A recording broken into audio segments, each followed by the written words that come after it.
Assalamualaikum warahmatullahi wabarakatuh. Perkenalkan, nama saya Farhana Febriani dengan NIM 18102010.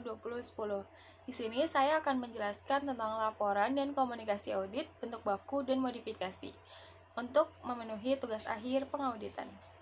Laporan audit adalah media formal yang digunakan oleh auditor untuk mengkomunikasikan kepada pihak yang berkepentingan tentang kesimpulan tentang laporan keuangan yang telah diaudit.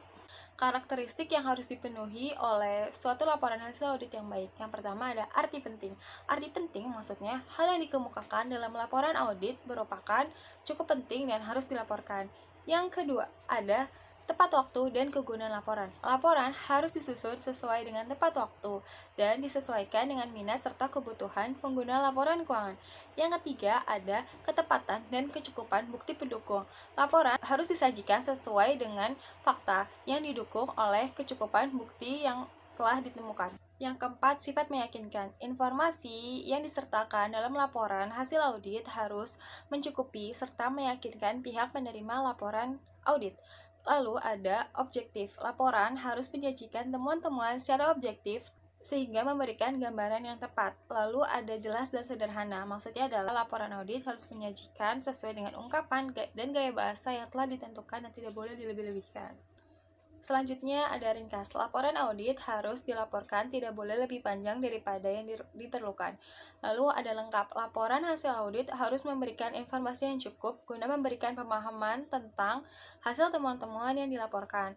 Selanjutnya, nada konstruktif. Laporan hasil audit harus mengandung nada yang konstruktif sehingga membangkitkan reaksi positif terhadap temuan dan rekomendasi yang dianjurkan. Lalu selanjutnya ada standar pelaporan auditing. Laporan audit harus menyatakan apakah laporan keuangan telah disusun sesuai dengan prinsip akuntansi yang berlaku secara umum.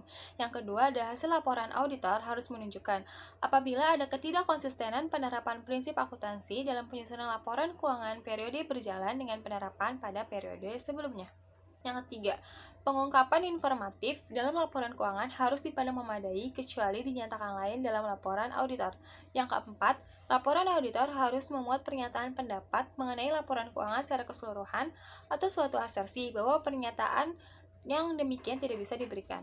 Standar auditing adalah standar atau aturan atau kriteria yang ditetapkan dan disahkan oleh Institut Akuntan Publik Indonesia atau IAPI dan meliputi 3 bagian, yaitu standar umum, standar pekerjaan lapangan, dan standar pelaporan beserta interpretasinya.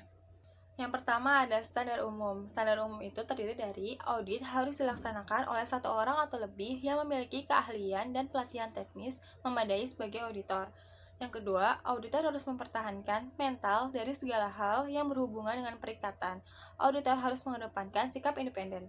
Yang ketiga, auditor wajib menggunakan keahlian profesionalnya dalam melaksanakan pelaksanaan audit dan pelaporan dengan cermat dan seksama. Selanjutnya ada standar pekerjaan lapangan. Standar pekerjaan lapangan terdiri dari yang pertama ada auditor adalah tenaga profesional yang seluruh pekerjaannya dapat direncanakan dengan sebaik-baiknya dan jika menggunakan asisten harus dilakukan supervisi yang semestinya. Yang kedua, auditor tidak hanya memperhatikan standar auditing saja, pemahaman yang memadai atas pengendalian internal juga sangat dibutuhkan. Yang ketiga, bukti audit yang kompeten harus diperoleh melalui inspeksi pengamatan, permintaan keterangan, dan konfirmasi sebagai dasar yang memadai untuk dapat memberikan pernyataan pendapat atau laporan keuangan yang diaudit. Yang terakhir ada standar pelaporan terdiri dari yang pertama, laporan audit harus menyatakan apakah laporan keuangan telah disusun sesuai dengan prinsip-prinsip akuntansi yang berlaku umum. Yang kedua, jika ada ketidakkonsistenan penerapan prinsip akuntansi dalam penyusunan laporan keuangan periode berjalan dengan penerapan pada periode sebelumnya, maka harus ditunjukkan pada hasil laporan audit. Yang ketiga, pengungkapan informatif dalam laporan keuangan harus dipandang memadai kecuali dinyatakan lain dalam laporan auditor. Yang keempat, laporan auditor harus memuat pernyataan pendapat mengenai laporan keuangan secara keseluruhan atau suatu asersi bahwa pernyataan yang demikian tidak bisa diberikan. Sekarang saya akan menjelaskan jenis-jenis laporan auditor, yaitu ada laporan audit bentuk baku dan laporan audit modifikasi. Laporan audit bentuk baku terdiri dari opini wajar tanpa pengecualian dan opini wajar tanpa pengecualian dengan paragraf penjelas. Laporan audit opini wajar tanpa pengecualian atau laporan audit bentuk baku ini memuat suatu pernyataan auditor independen bahwa laporan keuangan menyajikan secara wajar sesuai dengan prinsip akuntansi yang berlaku umum. Laporan audit bentuk baku diberikan dalam kondisi yang pertama, semua laporan sudah dimuat dalam laporan keuangan. Yang kedua, semua standar umum dan standar pekerjaan lapangan telah dilaksanakan dengan bukti yang cukup. Yang ketiga, laporan keuangan disajikan secara wajar sesuai dengan prinsip akuntansi yang berlaku umum. Unsur laporan audit bentuk baku yang pertama ada judul dengan memuat kata independen. Yang kedua, pihak yang dituju. Yang ketiga, paragraf pendahulu. Yang keempat, deskripsi terkait tanggung jawab manajemen. Yang kelima, deskripsi terkait tanggung jawab auditor. Yang keenam, paragraf opini. Yang ketujuh, tanda tangan auditor. Yang kedelapan, tanggal laporan auditor. Yang kesembilan, alamat auditor. Nah, di sini saya mempunyai contoh terkait laporan audit opini wajar tanpa pengecualian.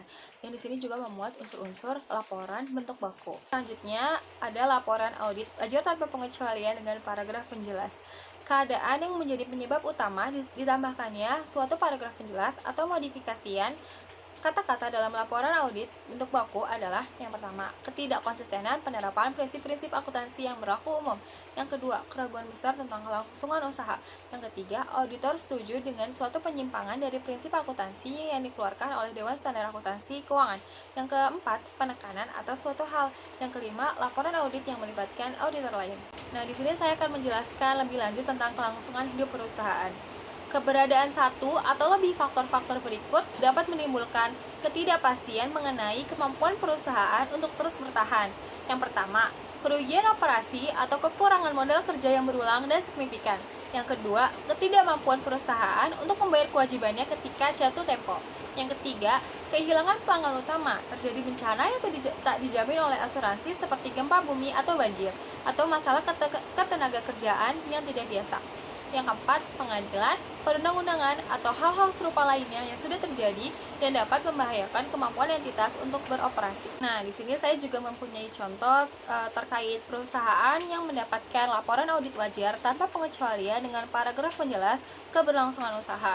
Di sini yang mendapatkan laporan audit tersebut yaitu ada PT Permata Prima Sakti yang pada tahun 2014 mendapatkan laporan audit wajar tanpa pengecualian dengan paragraf penjelas keberlangsungan usaha yang dikarenakan jumlah liabilitas lancar lebih besar daripada aset lancar dengan jumlah sebesar 277.802.204 USD. Pada beberapa bulan menjelang tanggal 31 Desember 2013, manajemen melakukan langkah-langkah tertentu untuk mengantisipasi dampak fluktuasi harga batubara dunia terhadap operasional perusahaan serta memperbaiki rasio lancar grup. Langkah-langkah konkret yang dilakukan yang pertama ada penjadwalan ulang pinjaman sindikasi dengan pihak PT Bank Siniaga Tbk, PT Bank Bukopin Tbk, dan PT Bank Rakyat Indonesia Tbk. Sehingga pada tanggal 28 Januari 2014 dikeluarkan amandemen atas perjanjian fasilitas sindikasi nomor 143 mengenai penjadwalan ulang jangka waktu kredit. Yang kedua, penjadwalan ulang utang lancar dengan beberapa pihak ketiga untuk mengurangi beban jangka pendek dan mempertahankan likuiditas grup. Yang ketiga, grup meningkatkan efisiensi operasional dalam berbagai bidang, termasuk perbaikan stripping rasio, terobosan teknologi agar didapat hasil produksi yang lebih optimal dengan biaya yang lebih rendah. Nah, lalu apa sih yang terjadi terhadap perusahaan tersebut atau kebanyakan perusahaan yang mendapatkan laporan audit wajar tanpa pengecualian dengan paragraf penjelas going concern? Yaitu jika perusahaan memperoleh opini dengan paragraf penjelas terkait dengan going concern, maka perusahaan harus merespon dengan tindakan efektif dari manajemen untuk mengatasi permasalahan going concern tersebut.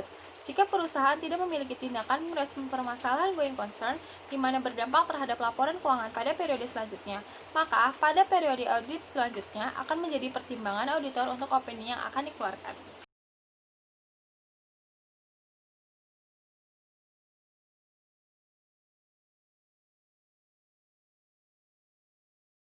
Nah, selanjutnya ada penyimpangan dari laporan audit wajar tanpa pengecualian. Yang pertama, ruang lingkup audit dibatasi.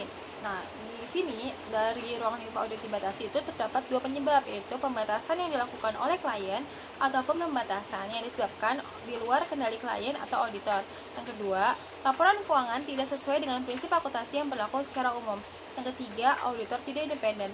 Apabila salah satu dari ketiga kondisi di atas memerlukan penyimpangan dari laporan audit wajar tanpa pengecualian, maka laporan audit modifikasian harus diterbitkan. Nah, lalu ada laporan audit modifikasi. Keputusan tentang ketepatan penggunaan tipe opini modifikasian bergantung pada yang pertama, sifat dari hal-hal yang menyebabkan dilakukannya modifikasi. Yang kedua, pertimbangan auditor tentang seberapa pervasifnya dampak atau kemungkinan dampak hal-hal tersebut terhadap laporan keuangan. Lalu ada tujuan auditor untuk menyatakan opini yang dimodifikasi dengan tepat atas laporan keuangan yang diperlukan ketika A. Auditor menyimpulkan berdasarkan bukti audit yang diperoleh bahwa laporan keuangan secara keseluruhan terbebas dari kesalahan penyajian material. B. Auditor tidak dapat memperoleh kecukupan bukti audit yang cukup dan tepat untuk menyimpulkan bahwa laporan keuangan secara keseluruhan bebas dari kesalahan penyajian material. Sebelum kita lanjut lebih jauh dari laporan audit modifikasian, di sini saya juga akan menjelaskan tentang apa sih material? Nah, material itu adalah kesalahan penyajian atas informasi akuntansi menyebabkan perubahan atau pengaruh terhadap keputusan ekonomi yang diambil pengguna laporan keuangan. Nah, dapat timbul dalam kaitannya dengan A. Ketepatan kebijaksanaan akuntansi yang dipilih, B. Penerapan kebijakan akuntansi yang dipilih, C. Ketepatan atau kecukupan pengungkapan dalam laporan keuangan. Lalu sini juga apa sih itu pervasif? Nah, pervasif itu menggambarkan dampak kesalahan penyajian terhadap laporan keuangan atau kemungkinan dampak kesalahan penyajian terhadap laporan keuangan yang tidak dapat terdeteksi karena ketidakmampuan untuk memperoleh kecukupan bukti audit. Nah, lalu penentuan tipe modifikasi terhadap opini auditor. Yang pertama ada opini wajar dengan pengecualian. Auditor setelah memperoleh bukti audit yang cukup dan tepat dan menyimpulkan bahwa terdapat kesalahan penyajian baik secara individual maupun secara keseluruhan dalam laporan keuangan yang bersifat material tetapi tidak pervasif terhadap laporan keuangan. Atau B. Auditor tidak dapat memperoleh kecukupan bukti audit yang cukup dan tepat, tetapi auditor menyimpulkan bahwa kemungkinan terdapat kesalahan penyajian material yang tidak terdeteksi terhadap laporan keuangan yang bersifat material dan tetapi tidak pervasif terhadap laporan keuangan. Laporan pendapat wajar dengan pengecualian dihasilkan dari batasan pada ruang lingkup audit atau kegagalan untuk mengikuti prinsip akuntansi yang berlaku secara umum. Dalam hal pembatasan untuk ruang lingkup audit yang dibatasi, yaitu ada dua penyebab, yaitu ada pembatasan yang disebabkan oleh klien dan pembatasan yang disebabkan di luar kendali klien atau auditor. Untuk poin pembatasan yang dilakukan oleh klien mungkin memiliki implikasi bagi audit seperti penilaian auditor terkait kecurangan dan pertimbangan terhadap keberlangsungan usaha klien. Jika manajemen menolak mencabut pembatasan, maka auditor harus mengkomunikasikan kepada pihak yang bertanggung jawab atas tata kelola.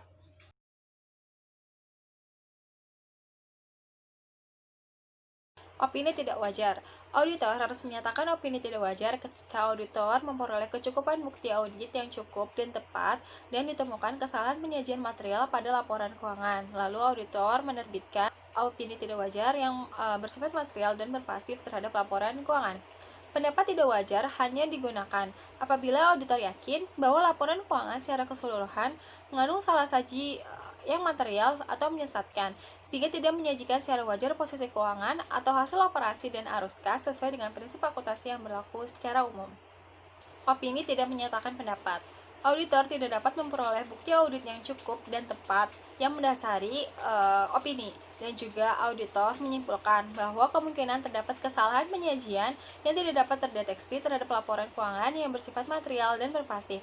Opini menolak memberikan pendapat diterbitkan apabila auditor tidak dapat meyakinkan dirinya sendiri bahwa laporan keuangan secara keseluruhan telah disajikan secara wajar. Kebutuhan untuk menolak memberikan pendapat akan timbul apabila terdapat pembatasan ruang lingkup audit atau terdapat hubungan yang tidak independen yang menurut kode etik profesional antara auditor dengan klien. Jika auditor menyimpulkan bahwa kemungkinan dampak kesalahan penyajian yang tidak dapat terdeteksi bersifat material dan pervasif, maka auditor harus yang pertama menarik diri dari audit jika diperkenankan dan memungkinkan menurut perundang-undangan yang berlaku.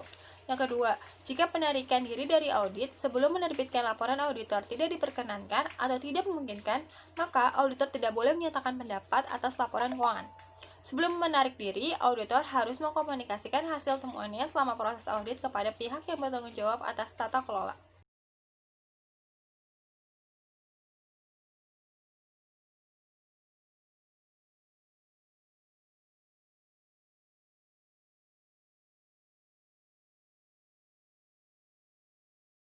Lalu selanjutnya ada komunikasi audit. Komunikasi dari auditor kepada pihak yang bertanggung jawab atas tata kelola. Pihak yang bertanggung jawab atas tata kelola adalah individu atau organisasi yang dipercaya untuk mengawasi arah strategi perusahaan dan melakukan pengawasan terhadap pelaporan keuangan. Pihak yang bertanggung jawab atas tata kelola adalah dewan direksi atau dewan pengawas atau komite audit. Bentuk komunikasi. Auditor harus melakukan komunikasi secara tertulis kepada pihak yang bertanggung jawab atas tata kelola terkait temuan-temuannya selama proses audit, dan juga auditor harus melakukan komunikasi secara tertulis kepada pihak yang bertanggung jawab atas tata kelola tentang terkait independensi auditor. Kehati-hatian diperlukan ketika auditor berkomunikasi dengan pihak yang bertanggung jawab atas tata kelola tentang ruang lingkup audit dan saat audit direncanakan, sehingga tidak mengurangi efektivitas audit. Hal-hal yang dikomunikasikan meliputi yang pertama, bagaimana auditor mengusulkan untuk menangani risiko signifikan atas kesalahan penyajian yang disebabkan karena kesalahan atau kecurangan. Yang kedua, pendekatan auditor terhadap pengendalian internal yang relevan terhadap audit. Yang ketiga, penerapan konsep materialitas dalam konteks dengan suatu audit.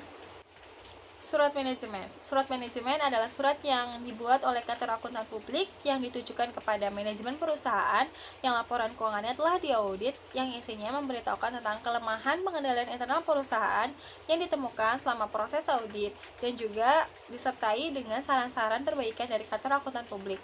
Auditor menulis surat manajemen dengan tujuan untuk memberikan rekomendasi untuk memperbaiki usaha klien atau pengendalian internal perusahaan agar beroperasi secara lebih efisien. Sekian pemaparan tentang laporan dan komunikasi audit, bentuk baku dan modifikasian. Semoga bermanfaat.